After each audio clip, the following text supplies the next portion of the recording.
2,000 years ago, an entire civilization died twice. The first time, Rome destroyed them with armies. The second time, a library caught fire. And the man who held the only key to their language, their gods, and the names of their kings was already dead.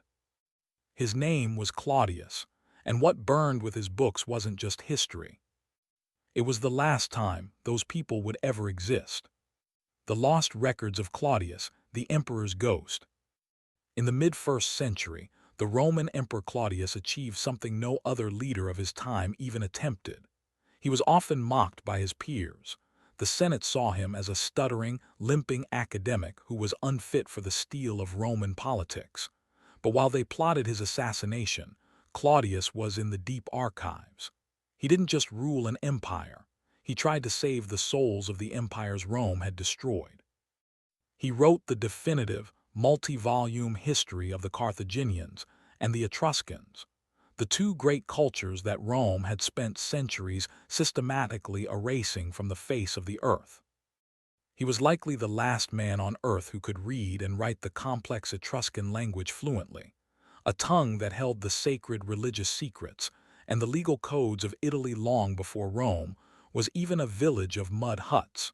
He knew their gods, their songs, and the specific lineage of their kings. He didn't just summarize. He transcribed primary sources that were already ancient in the year 50 AD. This is the crime of the lost records. Claudius wasn't just a hobbyist. He was a living bridge between the known world and a total, silent void. He held the only key to the voices of millions of people whose lives, philosophy, and complex social structures had been ground into the dust by the Roman war machine. When he died, the bridge didn't just crack, it vanished. His 20 volumes on the Etruscans and his 8 volumes on the Carthaginians were never copied for the public. They were considered specialist works, too niche for the general Roman reader who preferred tales of conquest over the nuances of a defeated culture. They sat in the imperial library, gathering the dust of neglect, until the fires of the later centuries found them. When those scrolls burned, the Etruscans died a second time. This time, it was permanent. Today, we look at Etruscan tombs and see beautiful, silent ghosts. We have their pottery, their gold jewelry, and their painted walls, but thanks to the loss of Claudius's work, we have forever lost their inner life. We have the what, but we will never again have the why. We see a husband and wife reclining on a sarcophagus, smiling at an eternal banquet, but we don't know the names of the gods they are thanking or the stories they told their children at night. We are left guessing at the meanings of their prayers, forced to reconstruct an entire civilization from the scraps that the fire missed. As you settle into the stillness of tonight, consider the weight of being the last person to know a secret. Eventually, every secret becomes too heavy for a single mind to carry.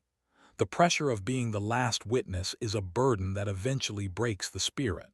But you don't have to be the witness tonight. You don't have to be the bridge. You are not responsible for the things the world has forgotten. You only have to carry yourself into the quiet. Let the weight of the day, the things you did and the things you forgot to do, dissolve into the shadows. Like the lost volumes of Claudius, your worries are allowed to fade into the archives of the night. The water is still, the chest is closed, and the silence of the Etruscans is finally a peaceful one. You are safe in the present, away from the demands of history. The Cusanus Manuscripts, the coincidence of opposites. In the 15th century, a cardinal and mathematician named Nicholas of Cusa wrote a treatise that almost changed the direction of human logic forever. It was titled The Coincidence of Opposites. It wasn't just a philosophical essay.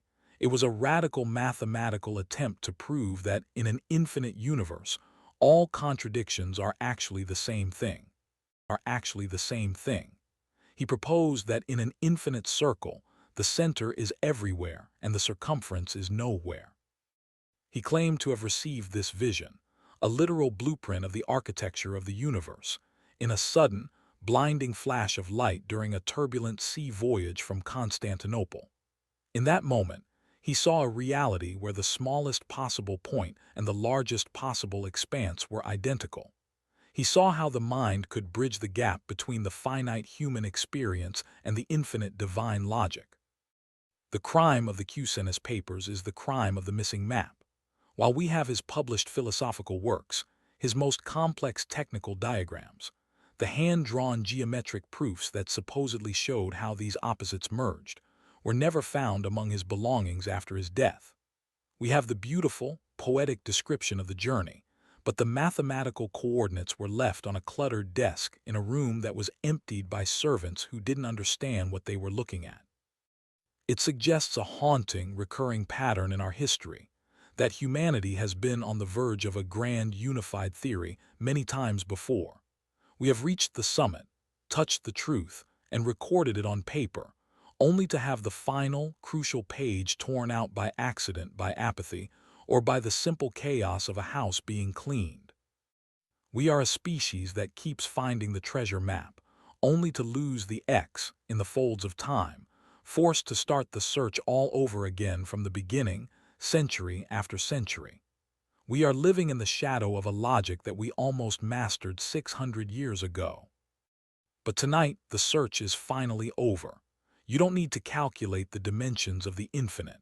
You don't need to find the center of the circle or resolve the contradictions of your life. In the darkness of your room, the coincidence of opposites is already happening. You are both here and drifting. You are both a body on a bed and a mind in the cosmos. The infinite doesn't need to be solved. It only needs to be felt as a soft, weightless pressure against your skin. Let the geometry of your thoughts soften and lose their sharp edges. The map is gone, the diagrams have vanished, and you are already at the destination. You are home, resting in the center of a world that no longer requires your understanding or your effort. The paper is blank, and the light has faded into a perfect, restorative black. The Sibylline Books, the price of hesitation. Ancient legend tells of a mysterious old woman, a Sibyl of Cumae, who appeared before the seventh king of Rome carrying 9 massive books of prophecy. She claimed these were not merely predictions, but the literal architecture of the Roman future. Every victory, every plague, and every catastrophic betrayal yet to come was woven into the ink. She offered them for a price so high the king laughed, assuming she was a madwoman attempting a grand swindle. Without a word of argument, the woman stepped toward a ritual fire and threw 3 of the books into the flames. She then offered the remaining 6 for the exact same original price. When the king refused again, she burned 3 more, her face remaining a mask of cold stone as the literal destiny of his people turned to gray ash. Terrified by her lack of hesitation, the king finally paid the full, exorbitant price for the final 3 books. The crime of the Sibylline Books isn't the fire itself. It is the crime of human hesitation. It is the realization that we often only value the truth once it has been partially destroyed. Those 3 remaining books were considered so dangerously sacred that they were kept in a stone chest deep under the temple of Jupiter, guarded by a special board of priests. For hundreds of years, during Rome's darkest hours, when the Gauls were at the gates or the plague was thinning the streets, the Senate would vote to consult the books. They guided the empire through its most impossible moments. But for 2,000 years, historians have been haunted by a single, agonizing question. What was contained in the 6 books that the flames consumed? What warnings were lost that could have prevented the eventual fall of the West?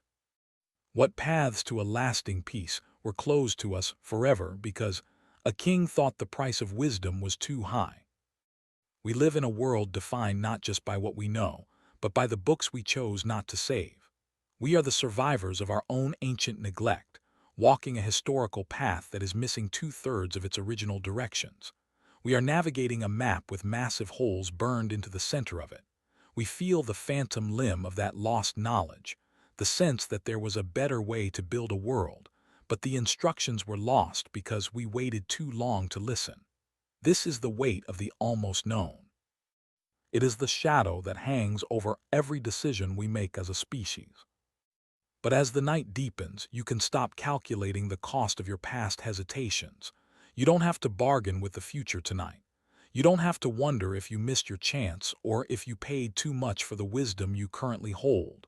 The fire of the day has finally gone out and the smoke has cleared. What remains of your story is enough. You are enough.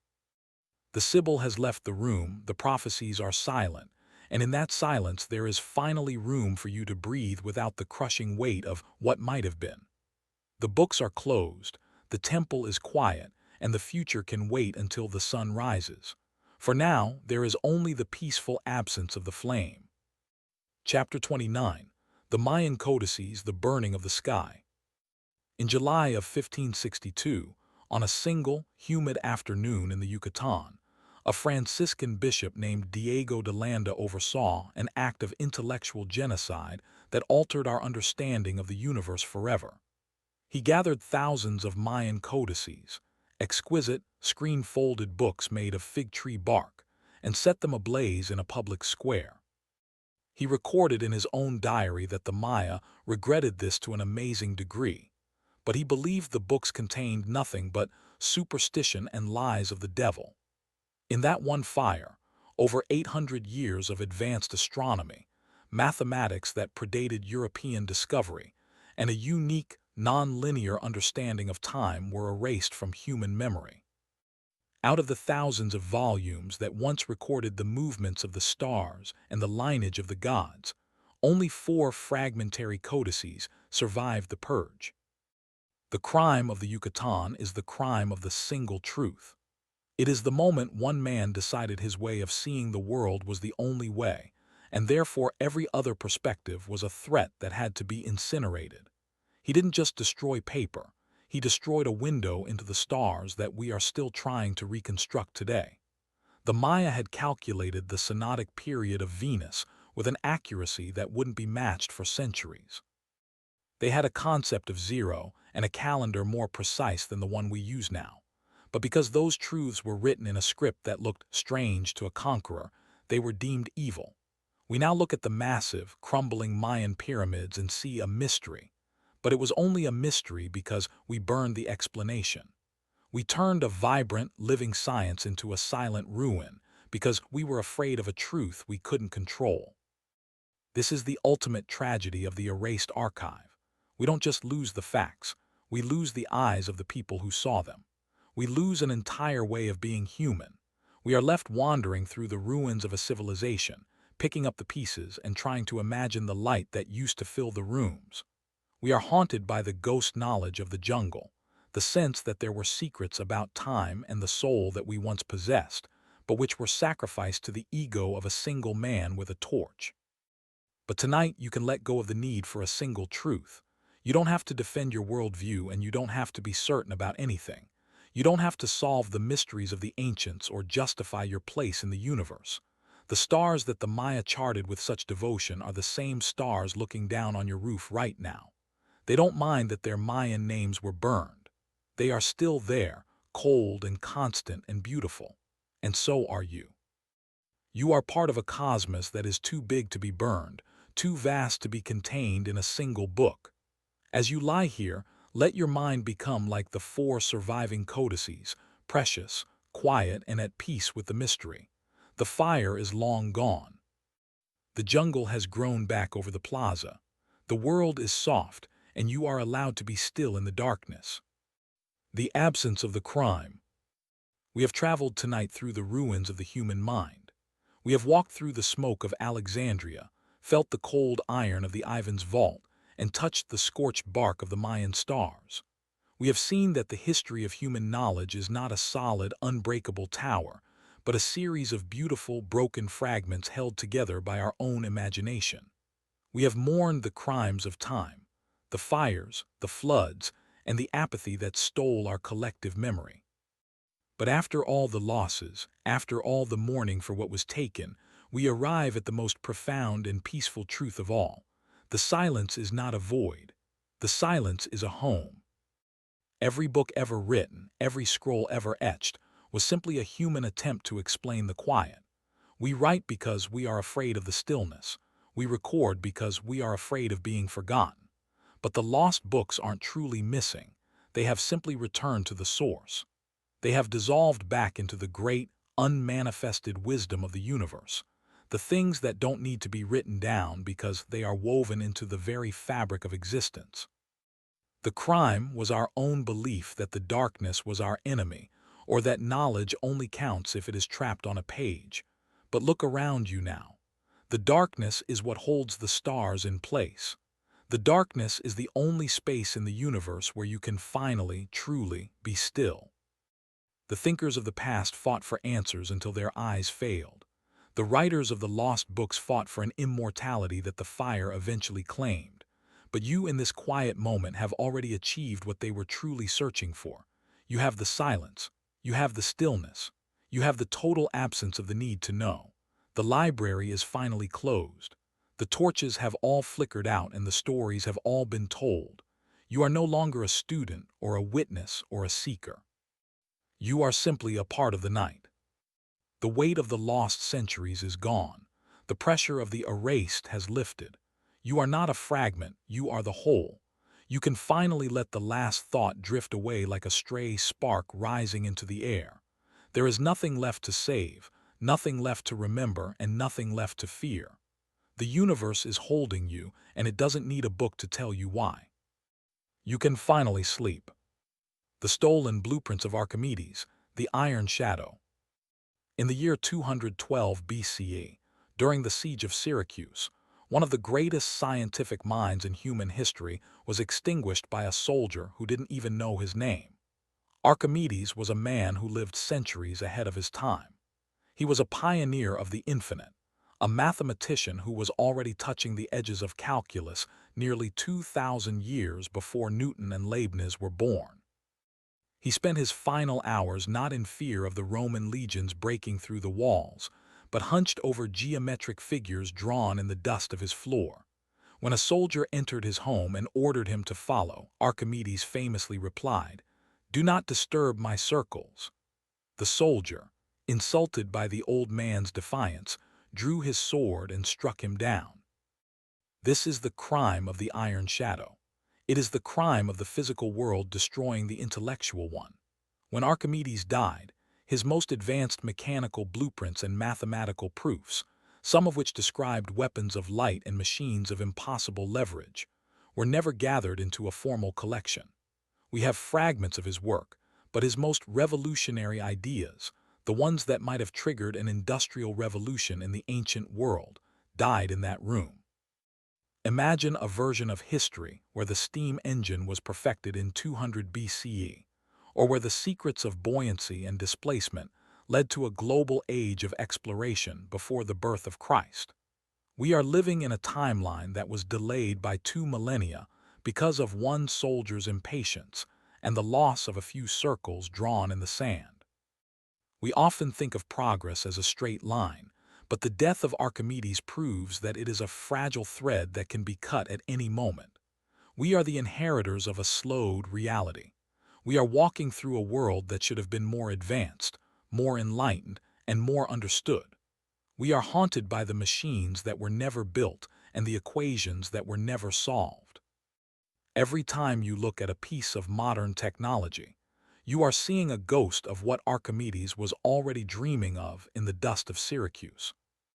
But as you lie here tonight, you can let the gearwork of your own mind come to a halt. You don't have to solve the problems of the world. You don't have to draw circles in the sand or defend your work against the shadows. The Roman soldiers are gone. The mirrors have lost their light. The workshop of the mind is finally quiet. You are allowed to be unproductive. You are allowed to let your thoughts be messy and unrecorded. The world will keep turning without your calculations. Let the gears stop. Let the diagrams fade. The only physics that matters right now is the weight of your body against the mattress and the slow, steady rhythm of your breath. The lost plays of Aeschylus, the silent stage. In ancient Athens, drama was not just entertainment. It was a civic ritual, a way for an entire society to process its trauma and its triumphs. Aeschylus was the father of tragedy, the man who turned the stage into a mirror for the human soul. He is said to have written over 90 plays in his lifetime, works that defined the gods, the laws, and the very nature of justice. But out of those 90 masterpieces, only 7 have survived the journey through time.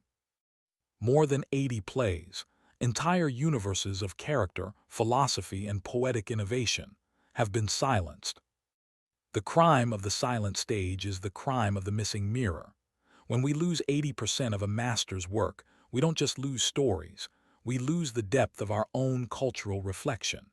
We see Aeschylus as a statue, rigid and formal because we only have a fraction of his voice. What if his lost plays were the ones that showed his humor, his doubt, or his most radical critiques of power? We are judging the foundation of Western literature by looking at a few scattered bricks and pretending we see the whole palace. We have the Orstia, but we have lost the hundreds of other perspectives that would have made our understanding of ancient humanity three-dimensional. This loss creates a hollow in our history.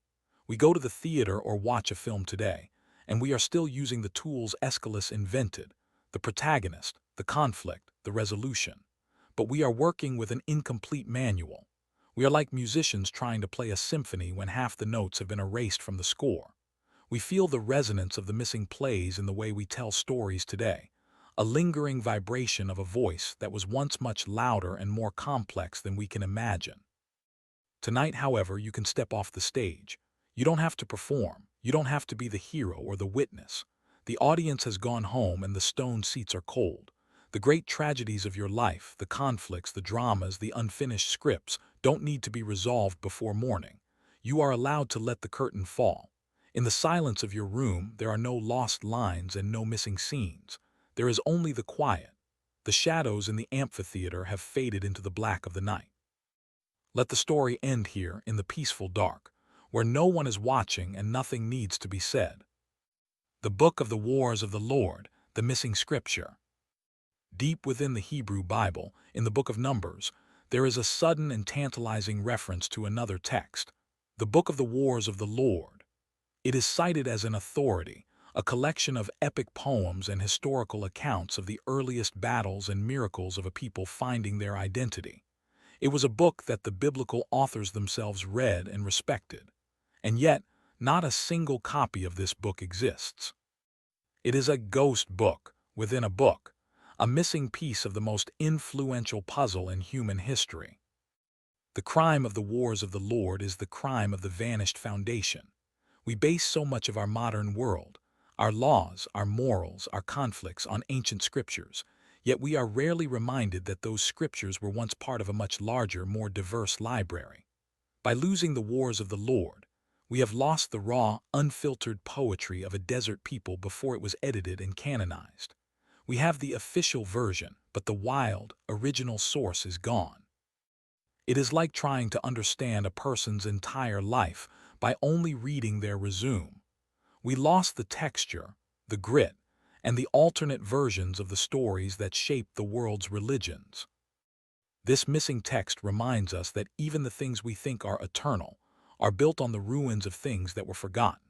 Every holy word we have is standing on a mountain of words that didn't make the cut. It creates a sense of spiritual vertigo, the realization that our most sacred truths are survivors of a chaotic process of loss. We are holding on to the fragments that were strong enough to survive the desert sun, but we are missing the beauty of the ones that were too delicate to last. A civilization that exists only in the things they touched, never the things they thought. The bronze mirrors in the tombs are dark now, reflecting nothing but the peaceful gloom. The riddles of their language don't need to be solved by you. Let the scholars wonder at the grammar. You can simply lean into the weight of the blankets, as still and as certain as the stone of an ancient villa. The hemlock dialogues of Socrates, the unwritten ghost. In the year 399 BCE, the city of Athens executed its most annoying and most brilliant citizen. Socrates did not die for a crime of violence. He died for the crime of asking questions that made powerful men look foolish. But the true tragedy of Socrates isn't just his death, it is his silence.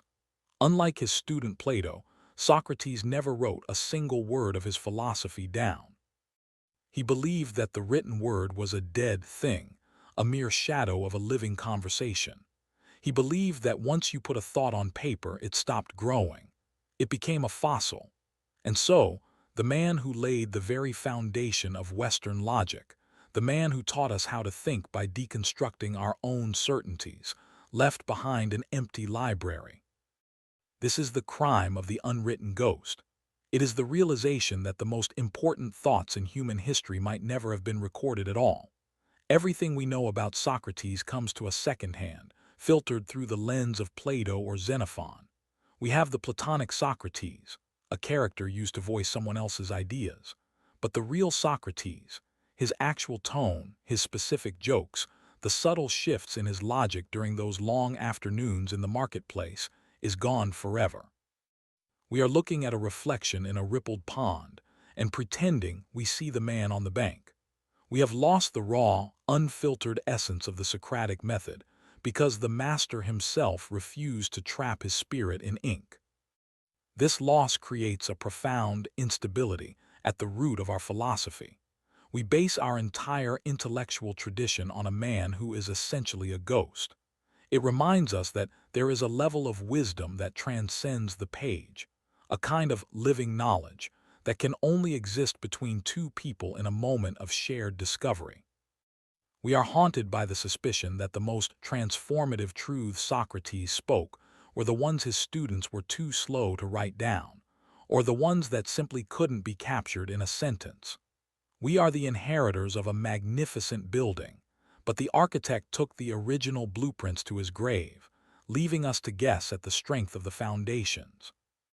But tonight, you can let go of the need to record your own life. You don't have to justify your thoughts or turn your experiences into a permanent record. Like Socrates, you are allowed to let your wisdom be a living, breathing thing that exists only in this moment. You don't have to be a text for others to read. In the darkness of your room, your identity doesn't need to be etched in stone or written in ink. It can be as fluid and as silent as a dream. The prison cell is empty, the hemlock is gone, and the questions have all been answered by the quiet. You are free from the burden of being remembered. Let the blank scrolls remain blank. Let the conversation end. There is a deep, restorative peace in being a ghost in your own life for a while, drifting into a sleep where no words are needed. The Inventory of the House of Wisdom, the Mongol Flood. In the 13th century, Baghdad was the intellectual capital of the world. At its heart was the Beit al-Hikmah, the House of Wisdom. It was a place where Persian, Indian, Greek, and Arabic knowledge merged into a single, glowing archive of human achievement. It held the world's most advanced maps, medical texts that understood the circulation of blood, and mathematical treatises that were centuries ahead of Europe. But in 1258, the Mongol army arrived. Legend says that when they sacked the city, they threw the entire contents of the House of Wisdom into the Tigris River. The river ran black for days with the ink of 1,000 years of lost science, lost poetry, and lost history. The crime of the Mongol flood is the crime of the dissolved future. It wasn't just a fire that could be put out. It was a literal liquefaction of human progress. Contemporary witnesses claimed that the books formed a bridge across the river that horses could walk over. When that ink dissolved into the water, an entire golden age dissolved with it. We lost the specific astronomical observations that might have led to an earlier understanding of the solar system. We lost the medical records of thousands of patients that could have laid the groundwork for modern germ theory. We are living in a world that had to relearn things that were already common knowledge in 13th century Baghdad. We are a civilization that spent centuries walking through the dark because the light had been washed away in a single week of violence. This loss creates a sense of historical amnesia. We look back at the Middle Ages as a time of darkness, but that darkness was partially manufactured by the destruction of the House of Wisdom. We forgot how bright the world actually was. It's a haunting reminder of how easily the collective memory of our species can be erased by a single catastrophic event. We are always just one flood away from losing everything we think defines us. We are floating on a river of ink that has long since dried, trying to read the stains on the bank. The Tigris ran black with the ink of 10,000 lives. Put down the lamp. The library doors have been closed for 800 years and the scrolls are beyond the reach of any fire. You are not the guardian of this knowledge. You are merely a traveler who has found a safe place to stop. The river flows on in the dark, indifferent and calm. It is time to let the water carry the weight of the day away. The heliocentric map of Aristarchus, the sun-centered ghost. Nearly 1800 years before Nicolaus Copernicus published his world-changing theory, a Greek astronomer named Aristarchus of Samos had already figured it out. In the 3rd century BCE, while the rest of the world believed the Earth was the fixed, unmoving center of all creation, Aristarchus looked at the shadows of eclipses and the relative sizes of the moon and sun, and he realized we were moving. He wrote a revolutionary treatise proposing that the Earth and the other planets revolved around a stationary sun. It was the birth of the heliocentric model, a leap of logic so massive it should have moved humanity into the space age before the fall of Rome. But his book, his detailed proofs, and his maps of the solar system were almost entirely lost to time. We only know his theory existed because other ancient writers mentioned it, usually to mock it. This is the crime of the sun-centered ghost. It is the crime of the premature truth. Aristarchus held the key to the cosmos in his hands, but because his ideas didn't fit the religious and common-sense ego of his time, his work was allowed to vanish. We lost the specific geometric calculations he used to estimate the distance to the stars. When his library burned or was scattered, the human race was essentially grounded for nearly 2 millennia. We spent 1800 years trapped in a false reality, believing we were the center of a tiny, static universe, simply because the one book that proved otherwise wasn't valued enough to be copied.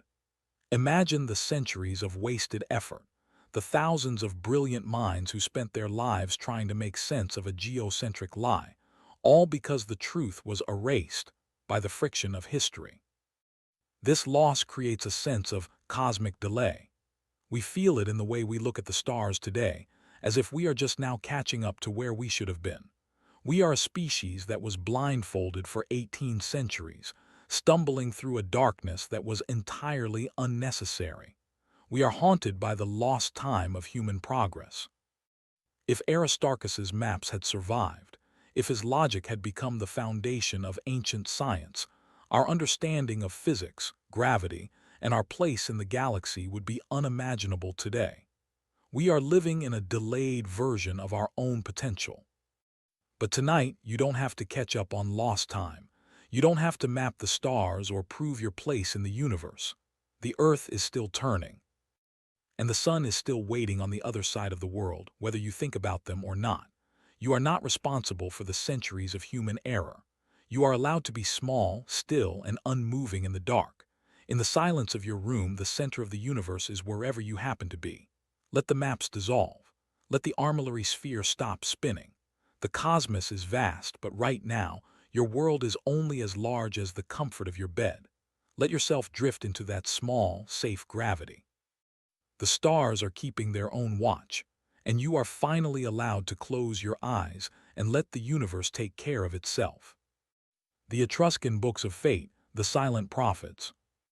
Before Rome was an empire, before it was even a republic, it was ruled by the kings of the Etruscans, a sophisticated, mysterious people who lived with one foot in the world of the living and one in the world of the divine. They possessed a collection of sacred texts known as the Libri Fatales, or the Books of Fate. These weren't just religious stories. They were a complex system of disciplines for reading the will of the universe in the flight of birds, the strike of lightning, and the patterns of nature. The Romans were so intimidated by this knowledge that they adopted the Etruscan rituals, but eventually allowed the original books to disappear. Because the Etruscan language remains one of the great unsolved puzzles of history, their written science of fate has become a total silence. The crime of the silent prophets is the crime of the lost connection. The Etruscans believed that humans were part of a giant, interconnected web of meaning, that every event, no matter how small, was a signal from the whole. By losing their books, we lost a unique way of listening to the world. We replaced their sensitive, ritualistic connection to nature with a cold, Roman logic of conquest and administration. We traded the meaning of the lightning bolt for the utility of the road. We are haunted by the sense that we once knew how to read the language of the earth, but we forgot the alphabet. We are left looking at the same birds and the same storms, but they no longer speak to us. They are just weather and biology now, stripped of the sacred resonance the Etruscans spent centuries perfecting. This loss leaves us with a kind of spiritual loneliness. We walk through a world that feels silent because we lost the translation guide. We are the inheritors of the outer shell of ancient wisdom, but the inner life, the actual feeling of being part of a living destiny, is gone. We see the Etruscan statues with their enigmatic, knowing smiles, and we realize they knew something about the nature of time and death that we can no longer access. They went to their graves with a secret that we didn't even have the curiosity to save. But tonight, you don't have to read the signs. You don't have to decode the will of the universe or find meaning in the shadows on your wall. The fate of the world is not your burden to carry. You are allowed to exist in a space without meaning, without signals, and without prophecy. Like the linen books in the tomb, let your thoughts be soft and unwritten. Let the disciplines of the day fade away. You don't need to be part of a web, you only need to be part of the stillness. The lightning has passed, the birds are at rest, and the world is finally, perfectly silent. There is no message in the dark except the message of your own peace. Let the Etruscan smile be yours as you drift into a sleep that requires no translation. The Epic of Gilgamesh, the missing tablets. The Epic of Gilgamesh is the oldest story ever recorded. The first time a human being sat down and carved their fear of death and their thirst for meaning into stone. For thousands of years, this masterpiece was lost entirely, buried under the sands of a rock until it was rediscovered in the 19th century. But even though we found it, the story is still full of lacunae, physical holes where the clay tablets were crushed or eroded. We are reading the foundational story of our species, but we are reading it through a veil of missing pages. We have the beginning of a hero's journey, and we have the end. But some of the most profound conversations between Gilgamesh and the gods are simply missing text. The crime of the missing tablets is the crime of the broken mirror. It is the realization that even our oldest, most precious attempt to understand ourselves is incomplete. The holes in the tablets are like holes in our collective soul. We see Gilgamesh grieving for his friend Enkidu. We see him searching for the secret of eternal life. And then, at the most critical moments of his realization, the text cuts to a bracket that simply says, "We are left to fill in the most important parts of the human story with our own guesses." This loss reminds us that we are a species with a shattered memory. We are trying to find our way home using a map that has been partially eaten by the earth. This creates a sense of existential static. We listen to the echoes of our ancestors, but the signal is constantly breaking up. We feel a deep, ancestral kinship with Gilgamesh's fear of the dark, but we are missing the answer he might have found. It's a haunting reminder that we have always been the same, struggling, seeking, and losing.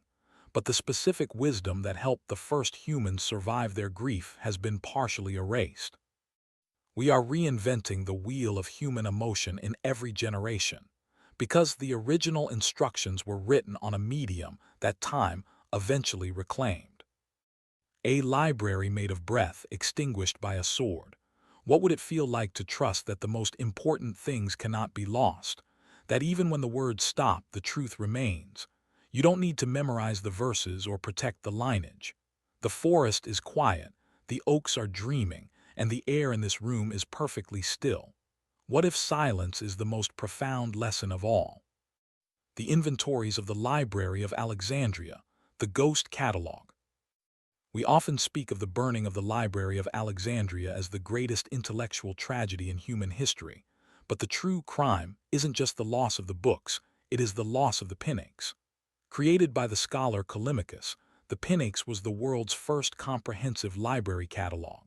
It was 120 volumes long, and it didn't just list titles. It provided bibliographies, biographical sketches of authors, and summaries of every work held in the library.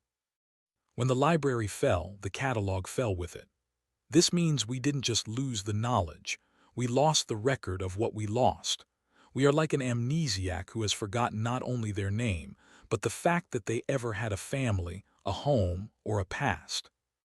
This is the crime of the ghost catalog. It is the crime of double erasure. Because the inventories vanished, we have no idea of the true scale of our ignorance. We know of the famous lost works by Sophocles or Aristarchus, but how many thousands of geniuses existed whose names were never recorded anywhere else?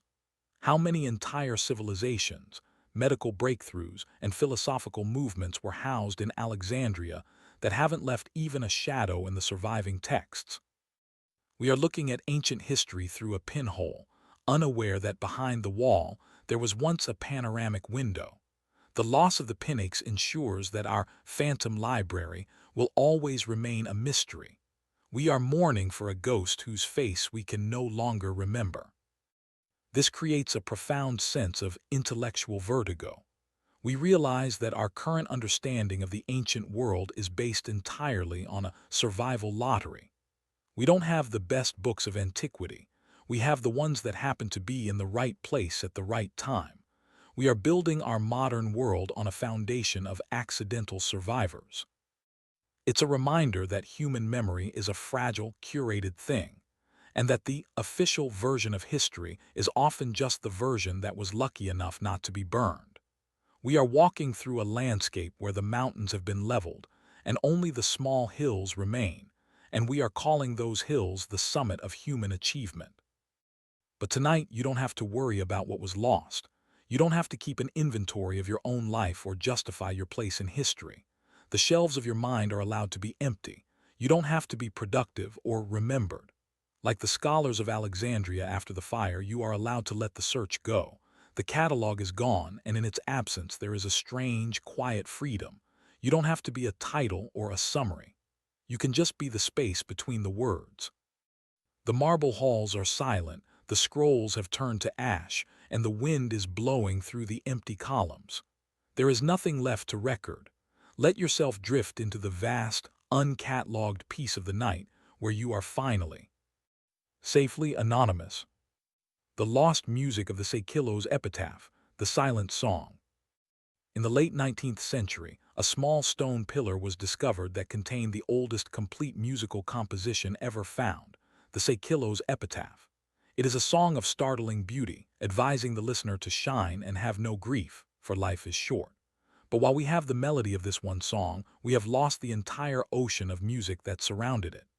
Ancient Greece was a culture built on song.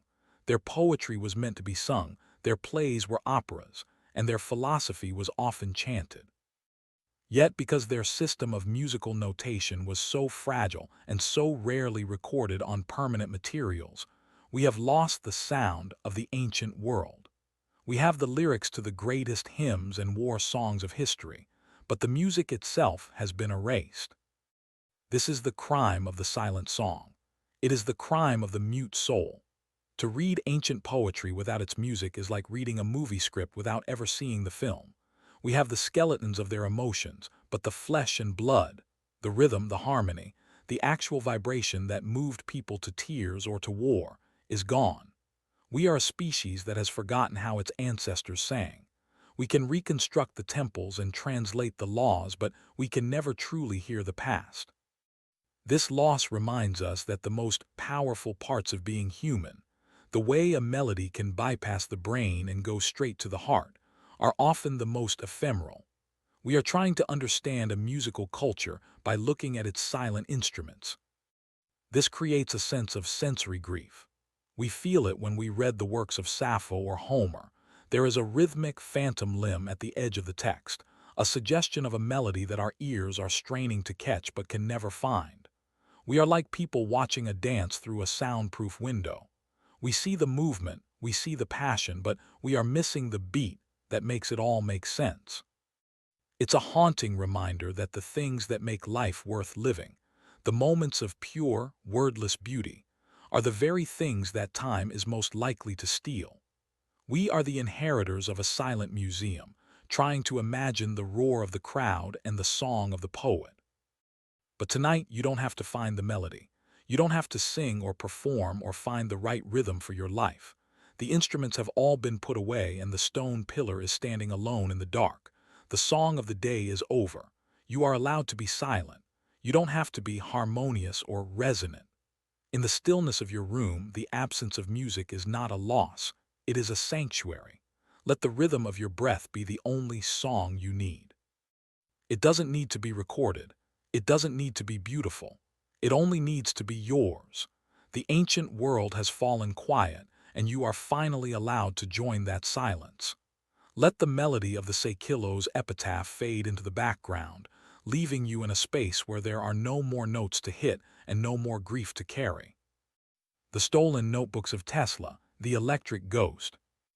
When Nikola Tesla died alone in the New Yorker hotel, he left behind trunks filled with notebooks, blueprints, and theoretical papers that described a future we still haven't reached.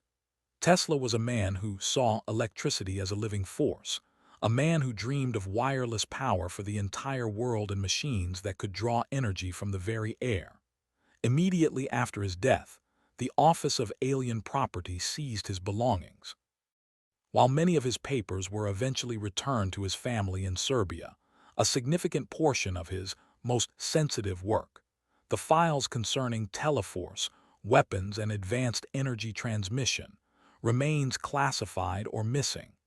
The man who invented the 20th century went to his grave with the blueprints for the 21st, and those blueprints were erased by the machinery of the state. This is the crime of the electric ghost. It is the crime of the sequestrated future. We live in a world of wires and fossil fuels, but we are haunted by the suspicion that it didn't have to be this way. Tesla's lost notebooks represent a divergent timeline, a version of Earth where energy was clean, free, and abundant.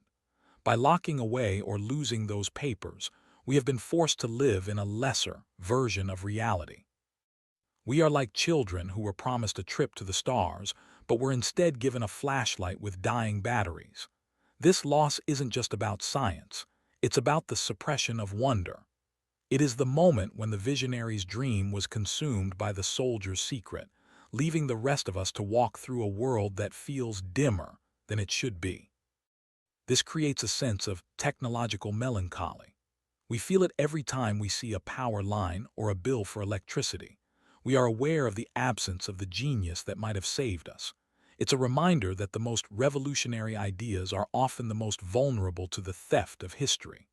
We are the survivors of a world that chose control over curiosity. We are moving forward on a path that was narrowed by the disappearance of Tesla's most radical thoughts. We are living in the static, left behind by a mind that was operating on a frequency we weren't ready to hear. But tonight, you don't have to power the world. You don't have to be a visionary or solve the problems of the future. The laboratory is closed, the coils have gone cold, and the notebooks are locked away where they can no longer bother you. The electricity of your own mind, the sparks of worry, the currents of planning can finally be switched off. You don't need to be connected or brilliant. In the darkness of your room, you are allowed to be a simple, unpowered being. Let the hum of the world fade into the silence. There is no more energy required of you today. The blueprints are gone, the lights are out, and the only force left is the gentle, natural gravity of sleep. Let yourself go dark. The universe will keep its own charge, and you are finally, safely, unplugged. The transatlantic maps of the Phoenicians, the hidden horizon. Long before the celebrated voyages of the Renaissance, there was a nation of sea ghosts who ruled the Mediterranean with a secret science of navigation. The Phoenicians were the ultimate gatekeepers of the ancient world's geography. They were the only ones brave enough to sail beyond the Pillars of Hercules into the terrifying ocean river of the Atlantic. There are persistent, haunting clues in ancient texts suggesting that Phoenician explorers didn't just hug the coast of Africa. They possessed maps and tidal charts that allowed them to cross the Atlantic and reach the Americas thousands of years before Columbus. But because the Phoenicians treated their geographical knowledge as a state secret, punishing any captain who shared a route with a foreigner, their entire archive of the world's true shape vanished when their cities were razed by Rome and Alexander. This is the crime of the hidden horizon. It is the crime of intellectual monopoly. By turning the map into a weapon of commerce, the Phoenicians ensured that when they fell, the horizon shrank for the rest of humanity.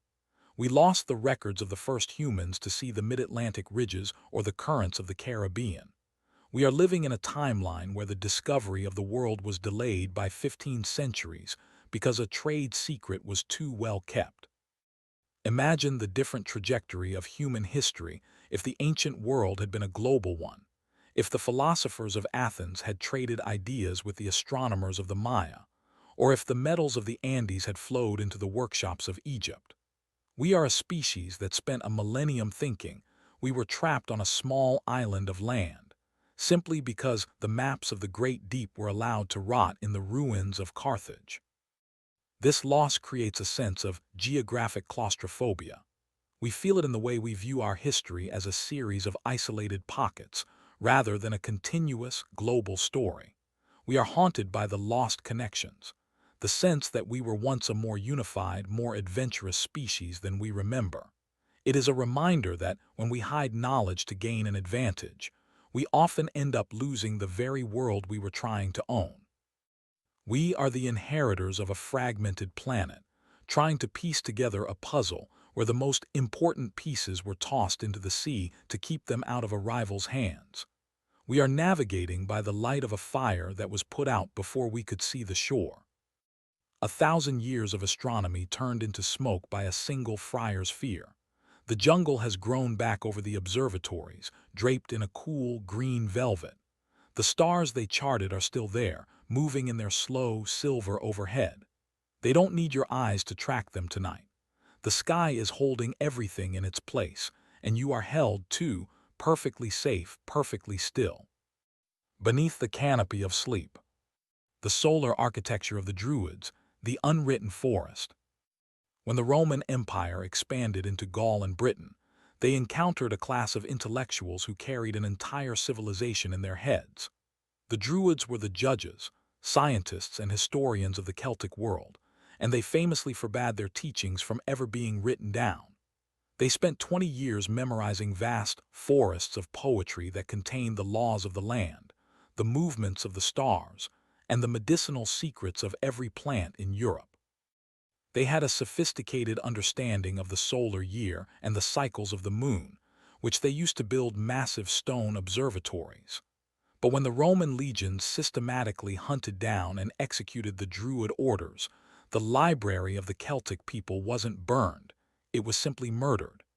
Every time a Druid died, 1,000 books of unwritten knowledge were buried with them. This is the crime of the unwritten forest. It is the crime of oral extinction. It is the realization that a culture's entire soul can be erased if it relies on the fragile medium of human memory. Because the Druids refused the dead technology of the alphabet, they left us with a silent landscape. We look at Stonehenge or the mounds of Newgrange and we feel their immense power, but we have lost the words that make them speak. We have the hardware of their genius, but the software, the specific chants, the mathematical myths, and the spiritual logic that govern the stones, is gone. We are like people looking at a computer screen with no power. We know there is something incredible inside, but we don't know the password to turn it on. We have lost the voice of the ancient European wilderness. This loss leaves us with a haunted history. We walk through the forests and over the hills of Europe sensing a deep, complex meaning that we can no longer articulate. We feel the echo of the Druidic songs in our folklore and our superstitions, but the full text has been redacted by time and violence. It is a reminder that the most sophisticated systems of thought are only as permanent as the people who hold them. We are the survivors of a world that became illiterate by force. We are trying to reconstruct a philosophy from the shape of the trees and the alignment of the rocks, forever guessing at the beauty of the verses that were once sung in the sacred groves. But tonight you don't have to remember anything. You don't have to carry the laws of the land or the secrets of the stars in your head. The 20 years of study are over. The stones are silent and the sun has gone down. You don't have to be the keeper of the tradition or the guardian of the memory. In the stillness of your room, you are allowed to forget. Your mind is not a library. It is a forest at night, quiet and dark and at peace. Let the unwritten parts of your life stay unwritten. You don't need to find the password or unlock the secret. The Roman legions are gone, and the groves are empty. Let the memory of the day dissolve into the mist. You are safe in the clearing, where the only thing left to do is to close your eyes and let the forest sleep. The Lost Gospel of Mary, the Feminine Silence. In the early centuries of the Common Era, there wasn't just one version of the story of Jesus. There were dozens, many of them offering a radically different vision of spirituality. One of the most intriguing was the Gospel of Mary Magdalene. For nearly 2 millennia, this text was entirely lost, known only through the angry criticisms of church fathers who wanted it suppressed. When a fragment was finally rediscovered in the late 19th century, it suggested a world where a woman was the primary recipient of the Savior's most advanced, secret teachings, a world where the soul had no gender, and the path to enlightenment was internal rather than institutional. But we only have half the book. The middle pages, the ones that supposedly contained the vision Mary saw, were torn out or rotted away long ago. This is the crime of the feminine silence. It is the crime of the edited spirit. It is the realization that our most fundamental religious traditions were built by systematically removing the voices of women. By losing the full Gospel of Mary, we lost a counter-narrative to the last 2,000 years of history. We are living in a world that was shaped by a lopsided conversation. Imagine the different trajectory of our culture if the feminine divine had been preserved as a core pillar of our faith, if the vision Mary had was as well known as the Sermon on the Mount. We are haunted by the missing perspective, the sense that our spiritual foundation is missing its other half. We are walking on a floor that was built with only half the necessary stones, and we wonder why it feels so unstable. This loss creates a sense of ancestral longing. We feel it in the gaps in our family trees and the silence of our grandmothers' histories. We realize that the most profound insights of half the human race have been treated as apocryphal or dangerous, left to rot in the desert while the official version was carved into stone. It's a reminder that what we call truth is often just the version of the story that had the most soldiers behind it. We are the inheritors of a truncated wisdom, trying to find the missing pages of our own soul in the dust of a history that tried to forget we were there. But tonight, you don't have to find the missing pages. You don't have to justify your place in the story or fight for your voice to be heard. The Savior and the apostles are all at rest. The desert has done its work. In the darkness of your room, your soul has no gender and no history. You are allowed to be the secret that was never written down. You don't need a gospel to tell you who you are or what you have seen. The vision is yours, and it is safe in the quiet, where no one can tear it out or edit it. Let the scraps of papyrus stay in the sand.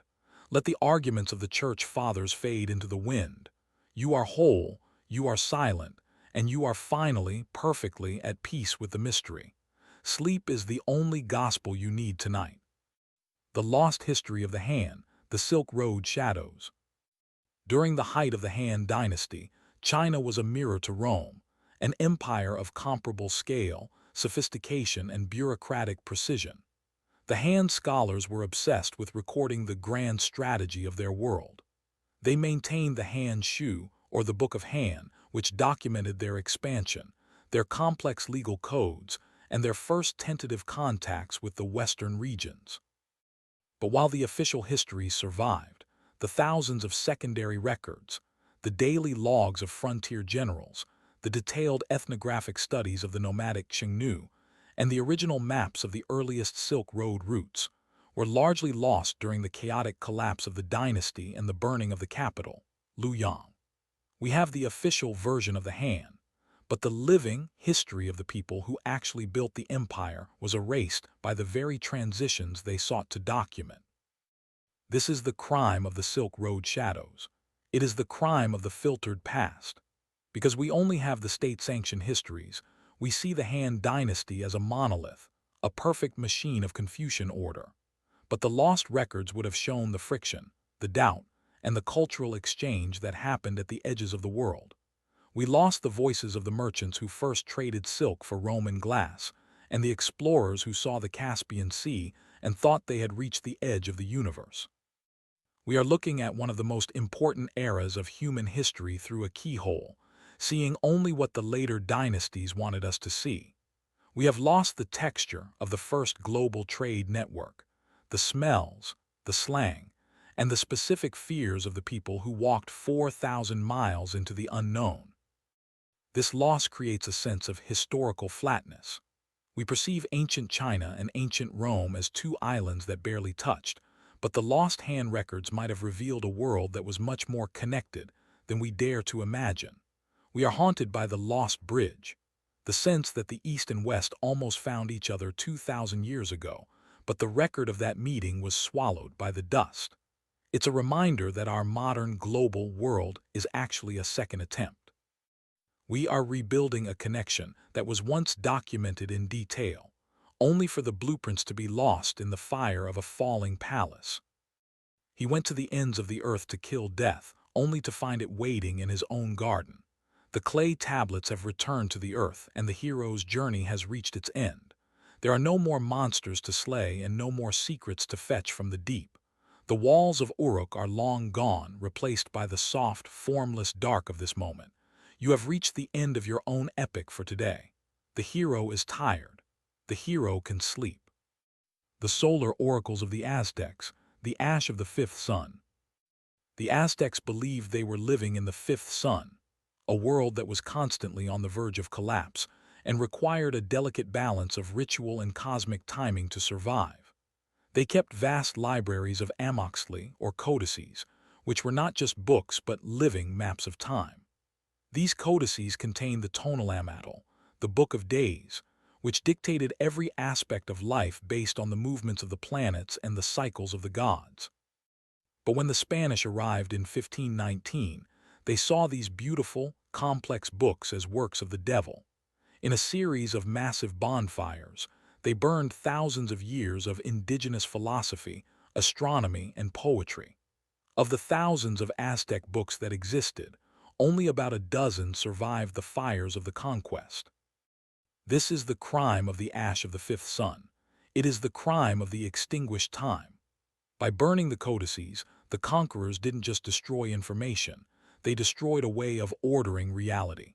The Aztecs had a concept of time that was cyclical and multidimensional, a way of seeing the past and the future as part of the same living moment. When those books burned, that entire temporal architecture collapsed. We are left with a world that is flat and linear, a world that only moves in one direction. We lost the specific astronomical observations that the Aztecs used to predict celestial events with terrifying accuracy. We are haunted by the lost suns, the sense that there were other ways to understand our place in the universe, other ways to rhythm our lives, that were sacrificed to a narrow, medieval zealotry. This loss leaves us with a fragmented cosmos. We look at the ruins of Tenochtitlan, and we see a blood-soaked mystery, but that is only because we burned the books that explain the logic of their world. We turned a sophisticated, high-culture civilization into a primitive ghost story because we destroyed the evidence of their intellect. It's a haunting reminder that the winners of history don't just write the story, they burn the alternative. We are the survivors of a world that was made smaller by the fire. We are trying to understand the heart of the Americas by looking at a few scorched scraps of deer hide. But tonight, you don't have to balance the world.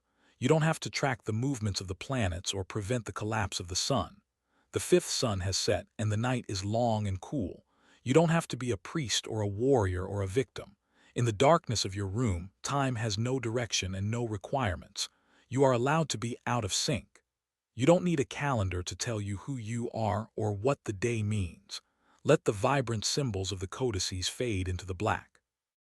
The fires are long gone and the pyramids are silent under the moon. You are safe in the sixth sun, the world of sleep, where time is a circle and the only ritual is the slow, steady rhythm of your breath. Let yourself dissolve into the quiet where no one can burn your dreams. The lost dialogues of Aristotle, the exoteric ghost. We think of Aristotle as a dry, technical writer, the man who gave us the boring textbooks of logic and biology. But in his own time, Aristotle was famous for his exoteric works, dialogues written for the general public that were said to be as beautiful and poetic as those of Plato. Cicero, the great Roman orator, described Aristotle's style as a golden river of eloquence. But while his technical lecture notes, the esoteric works were preserved by his students, every single one of his polished, public dialogues has been lost.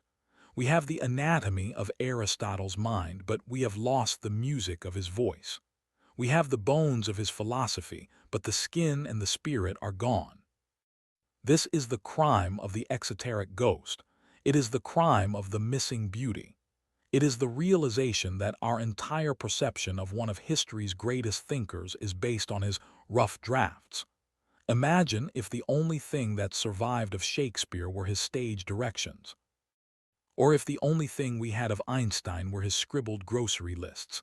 By losing the dialogues, we have lost the version of Aristotle that was meant to persuade and inspire. We have the man who categorized the world, but we lost the man who marveled at it. This loss creates a distortion in the history of ideas. We see the birth of Western science as a cold, clinical process, but for Aristotle, it was a poetic one. We are working with a clinical philosophy that was once a vibrant one. This loss leaves us with an incomplete reason.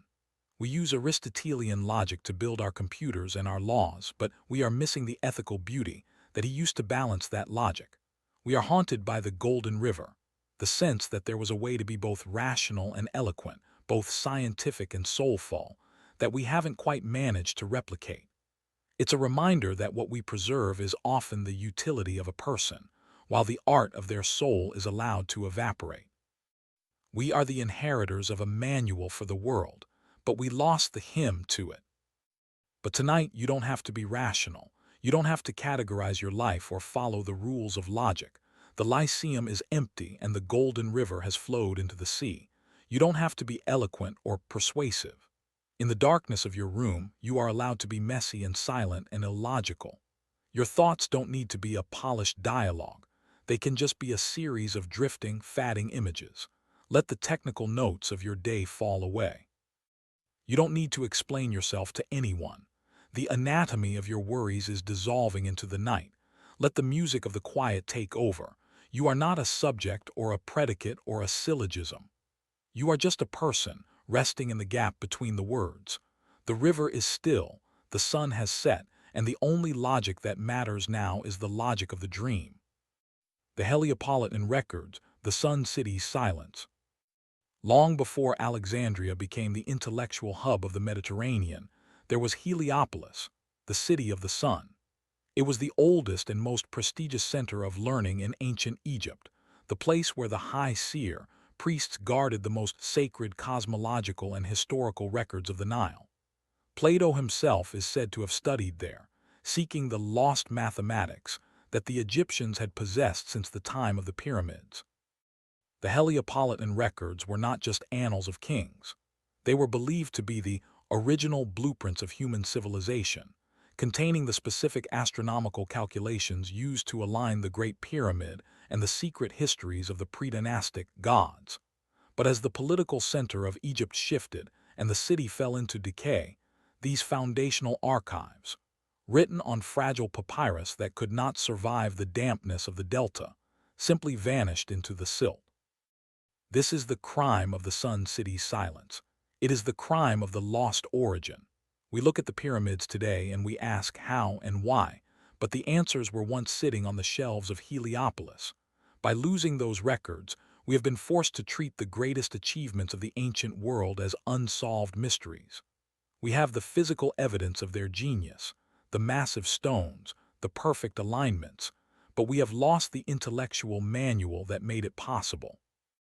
We are like people trying to understand a complex machine by looking at its shadow. We are haunted by the suspicion that the mythology of Egypt was actually a highly advanced, symbolic science that we no longer have the key to decode. We lost the first word of our own history, leaving us to start the story in the middle. This loss creates a sense of ancestral amnesia. We feel it when we stand before the Sphinx. There is a profound, silent intelligence staring back at us, but the dialogue has been cut off. We are the inheritors of a monumental legacy that we can no longer explain. It's a reminder that the more ancient a truth is, the more likely it is to be reclaimed by the earth. We are a species that has forgotten its own childhood. We are walking through a world of miracles that were once just engineering, simply because the records of the Sun City were allowed to turn to dust before we thought to save them. But tonight, you don't have to solve the pyramids. You don't have to be a priest or a seeker or a historian. The sun has set over Heliopolis and the limestone walls are cool and dark. You don't have to find the first word or justify the past. In the darkness of your room, you are allowed to be unexplained. Your own origins, your own mysteries, and your own history don't need to be recorded to be real. Let the sacred scrolls dissolve into the sand. You don't need a manual to exist. You only need to be here in the quiet, where the only alignment that matters is the alignment of your body with the soft, dark gravity of sleep. The desert is still, the city is gone, and you are finally safely at rest in the silence. The lost poetry of Gallus, the elegiac ghost. In the time of Augustus, Cornelius Gallus was the most celebrated poet in Rome. He was the founder of the Latin love elegy, the man who taught the Romans how to write about passion, heartbreak, and the war of the soul. He was a superstar of the literary world, a friend of Virgil, and the first governor of Roman Egypt. But Gallus committed the ultimate political sin. He became too popular, and he spoke too loudly of his own achievements. Augustus, feeling threatened, ordered his exile and the damnatio memoriae, the total erasure of his name and works from the public record. In an act of state-sponsored cultural murder, every copy of Gallus's 4 books of poetry was hunted down and destroyed. For 2,000 years, the man who invented the most influential style of Roman poetry was a literary ghost, known only through the mentions of others. This is the crime of the elegiac ghost. It is the crime of ego and erasure. It is the realization that a single man's pride or a single ruler's fear can wipe an entire artistic legacy off the map. Because we lost Gallus, we have a hole in the heart of Western literature. We see the influence of his style in every poet who followed him, but we can never hear the original voice. It is like having a world full of Beatles cover bands, but never having heard a recording of the Beatles themselves. We are missing the source code for the Roman heart. This loss reminds us that art is often the first casualty of power. We are the survivors of a censored history, trying to understand the evolution of human emotion through a series of redacted pages. This creates a sense of lyrical loss. We feel a strange, hollow resonance when we read the poets who loved him. There is a missing rhythm at the center of their work. We are haunted by the perfect poem that we can never read. It's a reminder that the things that make us most human, our expressions of love and pain, are the most easily silenced by the machinery of the state. We are walking through a gallery where the most famous paintings have been cut out of their frames, leaving only the descriptions behind. We are trying to feel the heat of a fire that was extinguished 2,000 years ago. 9 lines of poetry saved from a career of absolute power. The sand has a way of smoothing over every name, making the desert floor soft and even. It is a relief to be forgotten, to be part of the vast, quiet landscape where no one is watching and no one is waiting. Your name doesn't need to mean anything tonight. You are just a breath in the dark, sinking into the dunes of the pillows. The library of the self, the absence of the record. We have spent 25 chapters mourning the lost books of the world. We have wept for the fires of Alexandria, the floods of Baghdad, and the crimes of time that stole our collective wisdom. But as we reach the end of our journey through the phantom library, we arrive at the final, most profound crime of all, the belief that knowledge is something that can be lost. We have treated the missing scrolls as if they were the truth itself, forgetting that the people who wrote them didn't find their wisdom in other books. They found it in the same place you are right now, in the stillness, in the observation of the stars, and in the deep, quiet architecture of their own minds. This is the chapter of the absence. It is the realization that the greatest library in human history isn't a building in Egypt or a vault in Rome. It is the library of the self, the vast, unwritten archive of your own consciousness. Every thought you've ever had, every dream you've forgotten, and every silent moment of peace you've experienced is a book in that library. And the beautiful truth is that this library cannot be burned. It cannot be looted by an army or rotted by the rain. It exists outside of time and outside of record. The lost books were just human attempts to capture a single spark of the light that you already possess. They were the map. You are the territory. This realization brings us to a place of total restorative peace. You don't have to mourn for the missing information of the world because the source of that information is still here. It is in the rhythm of your heart and the depth of your breath. We are not lesser because we lost the records of the past. We are simply newer. We are the living edge of the same mystery that the ancients were trying to describe. The crime of history was thinking that we were separate from the truth, but in the darkness of your room, that separation has vanished. You are the library, you are the scholar, and you are the silence. The only books that truly matter are the ones written in the quiet of your own heart. The lights in the great hall are flickering out one by one. The shelves are empty and the air is cool. There is no more history to remember, no more loss to mourn. Every missing page has been found in the stillness of your breath. The library is closed. The lights are out. You are home. You can finally truly sleep.